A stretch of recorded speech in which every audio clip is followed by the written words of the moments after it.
ही संघर्ष ना ही मुश्किलें तो क्या मजा है जीने में, आंधी तूफान भी रुक जाते हो जब लक्ष्य बसा हो सीने में। आप सभी को कार्तिक पूर्णिमा की, देव दीपावली की बहुत बहुत शुभकामनाएं, बहुत बहुत बधाई।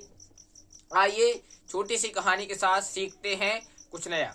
ब्रिटिश में एक टैक्सी ड्राइवर था और टैक्सी ड्राइवर का काम था कि टैक्सी चलाना। टैक्सी वाले क्या करते हैं कि सवारी को यहाँ से वहां दूर तक छोड़ते हैं, मतलब एक स्थान से दूसरे स्थान तक छोड़ते हैं, मतलब व्यक्ति को उसके गंतव्य स्थान तक पहुंचाते हैं। जैसे हमने कहा भैया हमें स्टैंड छोड़ दो, रेलवे स्टेशन छोड़ दो, तो वो अपने स्थान पर भेजते हैं। तो एक टैक्सी ड्राइवर था वो अपने लक्ष्य पर हमेशा ध्यान रखता था। उसका काम एक था कि केवल वो लक्ष्य पर फोकस करता था, मेरे लिए ज्यादा से ज्यादा यात्री मिले और ज्यादा से ज्यादा मैं रुपए कमाऊं और मैं सुखपूर्वक जिंदगी जीऊं, उसका काम यही था। एक दिन वो टैक्सी चला रहा था और टैक्सी चलाते वक्त क्या होता है कि एक महिला ने उसको आवाज दी, रुको रुको रुको। वो महिला बैठ गई टैक्सी में और टैक्सी ड्राइवर टैक्सी चलाने लगा। और टैक्सी चला रहा था तो पीछे मुड़ मुड़ कर बार बार महिला को देख रहा था। महिला ने कहा, कैसे व्यक्ति हो, आज तक तुमने किसी महिला को नहीं देखा? उसने कहा, बहन जी माफ करिए, मैंने महिलाओं को तो बहुत देखा, लेकिन ये विदेशी कल्चर है और मैं भारत से आया हुआ व्यक्ति हूँ, यहाँ बहुत समय से रह रहा हूँ।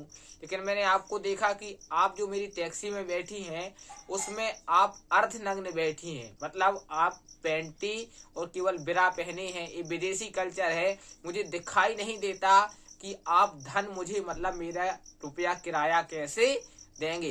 कहने का तात्पर्य यही है, यह छोटी सी कहानी थी लेकिन कहने का तात्पर्य यही है, ड्राइवर की नजर उस लड़की की जिस्म पर नहीं थी, लेकिन केवल उसकी नजर उसके लक्ष्य पर थी कि मुझे इससे अपना किराया पैसा वसूलना है। कहने का तात्पर्य यही है, अगर आप किसी लक्ष्य को लेकर निकले हैं तो आपको केवल आपका लक्ष्य दिखना चाहिए, दूसरी चीजें नहीं दिखना चाहिए। अर्जुन से पूछा अर्जुन के गुरु ने, क्या दिख रहा है? अर्जुन ने कहा, केवल आंख दिख रही है। अर्जुन के गुरु ने कहा, भेद दो निशाना। अर्जुन ने भेद दिया और अर्जुन सफल हो गए, सर्वश्रेष्ठ धनुर्धर कहलाए। अगर आप भी दुनिया में सर्वश्रेष्ठ बनना चाहते हैं तो आप दुनिया की आलतू फालतू चीजों पर, नकारात्मक चीजों पर मत ध्यान दीजिए, क्योंकि जब सफलता के स्टेज पर व्यक्ति चलता है तो पहले लोग उसका उपहास यानी मजाक करते हैं, दूसरे नंबर पर उसका विरोध करते हैं, तीसरे नंबर पर उसकी सहायता करते हैं जब वो व्यक्ति सफल हो जाता है। इसलिए आप भी दुनिया की सफल श्रेणी में आइए और आप सफल बनिए। उठिए संकल्प के साथ में, आज मेरे साथ में संकल्प लीजिए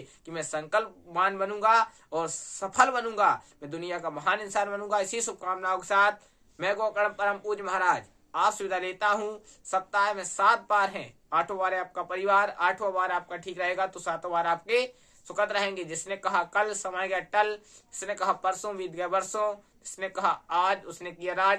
प्रेम से बोलो हरे कृष्णा, राधे राधे, जय श्रीमन नारायण मित्रों।